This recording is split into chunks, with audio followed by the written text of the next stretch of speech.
आप देख रहे हैं मथुरा न्यूज 24। नमस्कार, स्वागत है आपका मथुरा न्यूज 24 में और मैं हूं आपके साथ आकांक्षा शर्मा। चलिए रुक करते हैं खबरों की ओर। ऑनलाइन 5 दिवसीय परीक्षा सत्र के चलते शिक्षा मंत्री ने सीमांत क्षेत्र के जोशीमठ में स्थित राजकीय इंटरमीडिएट कॉलेज के शिक्षकों एवं पदाधिकारियों से वीडियो कॉन्फ्रेंसिंग के जरिए बातचीत की एवं नगर के पूर्व पालिका अध्यक्ष ऋषि प्रसाद सती ने शिक्षा मंत्री के सामने शिक्षण में आ रही कुछ समस्याओं को भी रखा। ऋषि प्रसाद सती ने कहा कि राजकीय इंटरमीडिएट कॉलेज परिसर में 2 विद्यालय चल रहे हैं, जिसमें से एक राजीव गांधी नवोदय विद्यालय व दूसरा राजकीय इंटर कॉलेज जोशीमठ है।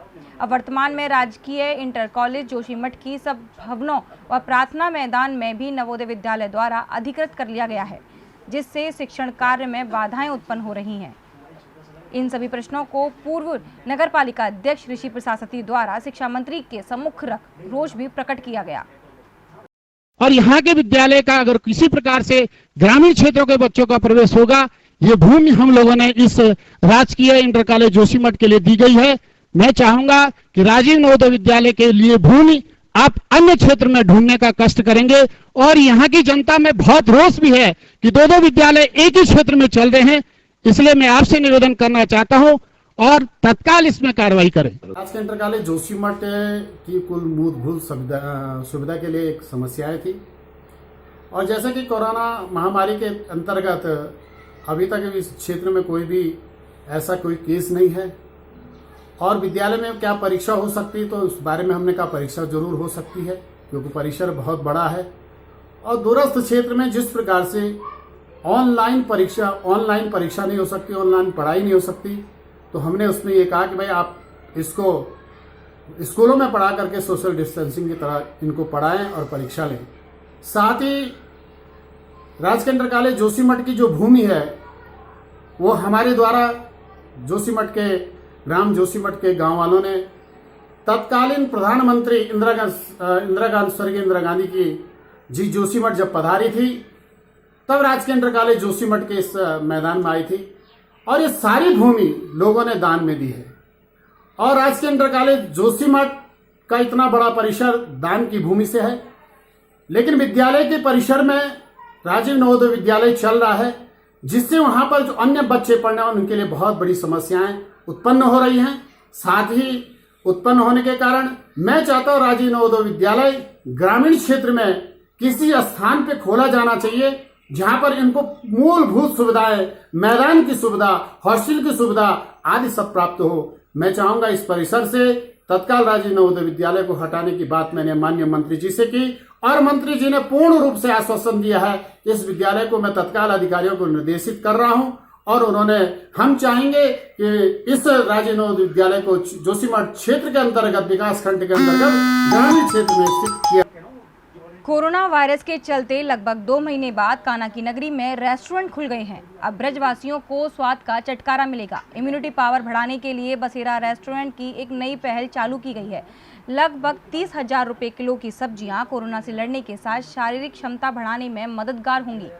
बसेरा रेस्टोरेंट के एमडी प्रवीण कालरा ने जानकारी देते हुए बताया कि जिला प्रशासन द्वारा जारी की गई गाइडलाइंस के अनुसार रेस्टोरेंट को होम डिलीवरी करने की अनुमति दी गई है।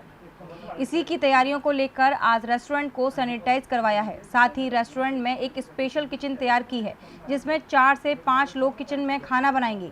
खाना बनाने वाले व्यक्तियों को पूरी तरह से सैनिटाइज करने के साथ उनकी थर्मल स्कैनिंग करने के बाद ही उनको किचन में प्रवेश देते हैं। आपको बता दें, मथुरा के राधापुरम चौराहे के समीप बसेरा रेस्टोरेंट किसी भी तरीके से ग्राहकों के स्वास्थ्य के प्रति लापरवाही बरतने को तैयार नहीं है। बसेरा रेस्टोरेंट लॉकडाउन के बाद ब्रजवासियों के लिए स्वाद के चटकारे के साथ इम्यूनिटी पावर बढ़ाने में कारगर साबित होगा। अब ऐसा है जी, जब से लॉकडाउन था आज रेस्टोरेंट हमने खोला है। इसमें सिर्फ होम डिलीवरी पैकिंग के लिए हमने ये खोला है आज से। बाकी गवर्नमेंट की जो गाइडलाइंस है उसको फॉलो करते हुए, और हर चीज़ का हम सैनिटेशन वगैरह सब बिल्कुल जो है आउटसाइडर अलाउ नहीं किया। जो पैकिंग है, होम डिलीवरी है, उसको हम करने जा रहे हैं आज से, पूरी ध्यान से हर तरह से देखते हुए। किस तरीके से जो यहाँ लोग आ रहे हैं उनको चेकअप किया जा रहा है? बात हमारे पास ये मशीन्स हैं, पहले उसको जो है सैनिटेशन कराते हैं, उसके बाद उसका टेम्परेचर मशीन से लेते हैं। और अलाउ नहीं करते, वहीं बाहर ही हम बिठा देते। पैकिंग है वो हम पैकिंग करा के और उनको दे देते हैं। होम डिलीवरी व्यवस्था चालू है आज से? हाँ जी। ये ब्रज भूमि है, यहाँ पर तो खाने का पहले प्रसाद लगाया जाता है ठाकुर जी को, उनको अर्पित किया जाता है और उसके ऊपर विशेष तौर पे हम लोग स्वयं जब यहाँ पूरी तरीके से देखरेख में अपने में बनवाते हैं, ये रहता है कि कहीं भी खाने का जो बेस्ट से बेस्ट चीज़ें हम डिशेज़ अलग अलग प्रकार की बना के दे सकें, वो सब हम व्यवस्था पूर्णतः रखते हैं। जैसे अब साउथ इंडियन है, चाइनीज़ है, इसमें भी कई प्रकार के आइटम है और अपना खाने का पूरा नॉर्थ इंडियन पूरा फूड है, तो बहुत अच्छी तरीके से उसकी तैयारी है। साफ़ सफाई और स्वाद से संबंधित कहीं कोई समझौता नहीं है। बात करें तो कोरोना से पहले का मामला जरा अलग था, लेकिन कोरोना के बाद आयुष मंत्रालय कह रहा है ह्यूमिडिटी पावर बढ़ाएं, तो क्या इस तरीके की डिशेज भी आपके द्वारा तैयार की जा रही हैं जो आदमी की ह्यूमिडिटी पावर को बढ़ाए और कोरोना को हराएगा और इंडिया को जिताएगा? क्या सब्जियों के अभी इतने सारी नई चीज़ों के बारे में पता लगा इस बीमारी के जूझते लड़ते कि बिल्कुल आप आश्चर्यजनक चीज़ों को सामने महसूस करेंगे। हमने सब्जियों की जब मार्केट में ऐसी तहकीकात करी तो यहाँ पर तो वो नहीं उपलब्ध थी, बाहर से मंगाने का पूरा व्यवस्था कर दी गई है और जिसमें आप बहुत ही विशेष रूप से ताज्जुब वाली बात बनी, सब्जियों में एक सब्जी ऐसी हमको मिली जिसकी कीमत 30,000 रुपये किलो से भी ऊपर की सब्जी है, वो जिसको कि गूची करके सब्जी को बोलते हैं, जो सिर्फ पहाड़ों में होती है, आयुर्वेदिक सब्जियों और प्रोटीन और कैल्शियम से संबंधित ऐसी ऐसी नई नई सब्जियों का हमको पता लगा है जो सब्जियां हम जल्दी उपलब्ध कराएंगे, हो सका तो इसी हफ्ते के अंदर उपलब्ध कराएंगे। उन सब्जियों का स्वाद और शारीरिक जो क्षमताओं को आप बता रहे हैं, इम्यूनिटी पावर और ये सब चीज़ों के लिए वो बहुत ही सहायक रहेगी और वो सब्जियां ऐसी होंगी जो यहाँ पर आमतौर पर उपलब्ध नहीं होती हैं। इन सब्जियों को बहुत अच्छी तरीके से खोजा गया है, उनके ऊपर पूरा जब हमें समझ में आएगी ये चीज़ें बहुत एक अद्भुत चीज़ें हैं तो उनको लाने का हम पूरा प्रयास करें और इस हफ्ते में कोसी कला में मंगलवार को दोपहर 3 बजे सिंडिकेट बैंक के मित्र से 3,60,000 रुपए की लूट की घटना सामने आई है। एक तरफ कोरोना वायरस को लेकर पूरे देश में पुलिस प्रशासन कानून व्यवस्था में लगी हुई है, वहीं दूसरी ओर पुलिस को आपराधिक घटनाओं की खुलेआम चुनौती दे रही है। इसी के चलते बाइक सवार 4 बदमाशों ने सिंडिकेट बैंक मित्र से 3,60,000 की राशि लूटकर फरार हो गई। घटना कोसी कला थाना क्षेत्र के गांव नगरिया सतवसा निवासी मदन मोहन पुत्र किशन सिंह सिंडिकेट बैंक गोपाल नगर कोसी कला का बैंक मित्र है। आपको बता दें कि मंगलवार को बैंक से बैग में 3,60,000 की राशि लेकर बाइक से गांव जा रहा था। वहीं बैंक से करीब 3 किलोमीटर दूर शेरगढ़ कोसी कला मार्ग पर अपाचे एवं पल्सर बाइक सवार 4 बदमाशों ने बैंक मित्र के बैग पर झपट्टा मारा तो वह बाइक सहित गड्ढे में गिर गया और बदमाश बैग को लूटकर भाग गए। घटना की सूचना पीड़ित ने अपने पिता को दी। इस दिन दहाड़े लूट की घटना से पुलिस प्रशासन में हड़कंप मच गया है। ये थाना कोसी कला के क्षेत्र में आज दोपहर 3:30 के आसपास पुलिस को सूचना प्राप्त हुई कि मदन गोपाल जी जो कि सिंडिकेट बैंक कस्बा कोसी में है, वहाँ पे ये बैंकिंग असिस्टेंट के रूप में काम करते हैं। वहाँ से कैश अमाउंट लेकर के ये अपने गांव की तरफ जा रहे थे। इनके कहने के मुताबिक 2 मोटरसाइकिल से 4 लोग आए हैं और इनके पास जो बैग था जिसमें कैश था, जिसको 3,60,000 के आसपास तो कैश बता रहे हैं और साथ में जो मशीन रहती है और कुछ और कागजात थे उसको वो लोग जो हैं उनसे छीन करके ले गए हैं। इनके द्वारा तहरीर दी गई है, घटनास्थल का निरीक्षण मेरे द्वारा और बाकी उच्च अधिकारियों द्वारा किया जा रहा है। इस घटना से संबंधित जो भी जानकारियाँ प्राप्त हुई हैं सभी पहलुओं पर हमारे द्वारा छानबीन की जा रही है, इनसे भी जानकारी जुटाई जा रही है और हमें आशा है कि बहुत जल्द हम इस घटना का नावरण करेंगे।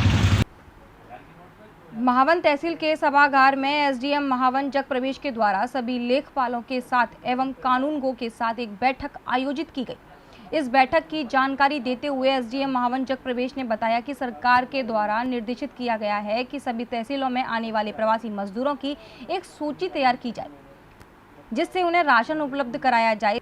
साथ ही एक और नया आदेश जारी किया गया है कि जितने भी प्रवासी मजदूर महावन तहसील के अंदर आए हैं उनको वन टाइम 1,000 रुपये सरकार के द्वारा दिए जाएंगे, जिसको लेकर आज एसडीएम महावन ने सभी लेखपाल एवं कानूनगो को जल्द से जल्द सूची तैयार करने के निर्देश दिए हैं।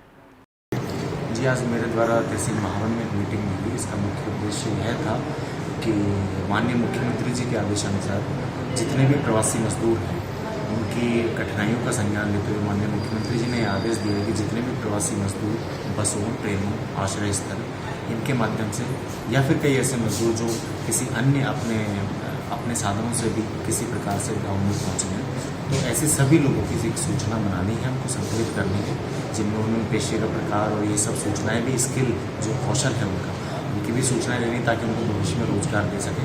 उसके साथ ही तत्काल उनके लिए सभी को राशन किट, जिनको ऑलरेडी अगर राशन किट दे दी गई है आश्रय स्थल या फिर अन्य माध्यमों से, उनको ना देकर बाकी जितने ऐसे लोग हैं जिनको अभी तक राशन किट नहीं दी गई है, उनको एक राशन किट दिया जाना।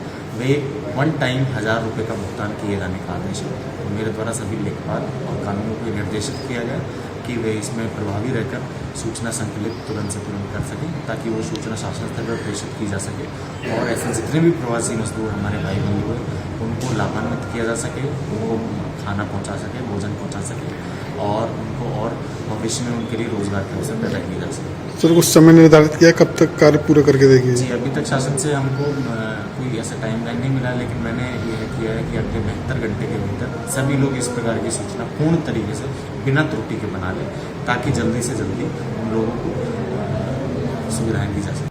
वृंदावन छठीगरा मार्ग स्थित प्रेम मंदिर के समीप नगर निगम की लापरवाही उस वक्त उजागर हुई जब केशव धाम की तरफ से आ रही सीवर लाइन के 2 चैम्बर ओवरफ्लो होते हुए दिखाई दिए। उसका गंदा पानी सड़क पर बहता हुआ नजर आया, जबकि यहां पर कोविड-19 हॉस्पिटल बना हुआ है और कोरोना वायरस का प्रकोप चारों तरफ फैला हुआ है। इस गंदे पानी में से वाहन भी निकल रहे हैं और चलने वाले राहगीर भी इस पानी के फैलने से परेशान है। इस बारे में वहां के निवासियों से पूछा गया तो बताया कि कई बार नगर निगम में शिकायत करने के बाद भी सीवर की सफाई सही ढंग से नहीं की जाती है। अब डर है कि कहीं वायरस भी इस ओर ना फैल जाए। इस बारे में बताते हुए स्थानीय निवासी विष्णु ने बताया कि ये सर काफ़ी समय से नगर निगम वाले आते नहीं है, इसको 2 महीना हो गया कम से कम। 2-4 दिन बाद आते हैं, पानी को खींच के कर जाते हैं, ये ऐसा ही उबलता रहता है। इधर कोरोना वायरस इतना फैला हुआ है जिससे हमारी दुकान के सामने ये केशव धाम की मेन गली है, जिस मेन गली से लोग निकलते हैं तो कोई स्कूटी लेके गिर जाता है, कोई साइकिल लेके गिर जाता है मोड़ पर, इससे रपट के, क्योंकि गंदा पानी है ना, इसको देख के आदमी दूर होता है। तो इसका मतलब यहाँ पे जो हॉस्पिटल भी कोविड-19 बना हुआ है, उसी का पानी तो नहीं आता है जी? नहीं, इधर गेस्ट हाउस वगैरह बने हुए, उसकी मेन सीवर लाइन है ये, उसका पानी आता है। तो आप यहीं रहते हैं? जी, मेरे यहाँ पर दुकान है कोने पर, मेरी दुकान के सामने और ज़्यादा गंदगी होती है। तो आपने शिकायत की आपने? कई बार नगर निगम वालों को बुलाया, वो तो पानी ले जाते हैं इसमें से भर भर के टैंकरों में, बस 1-2 दिन वो ओवरफ्लो खत्म हो जाता है, फिर ओवरफ्लो हो जाता है। अभी तक के लिए सिर्फ इतना ही। मुझे दीजिए इजाजत, फिर मिलेंगे नई खबरों के साथ। नमस्कार।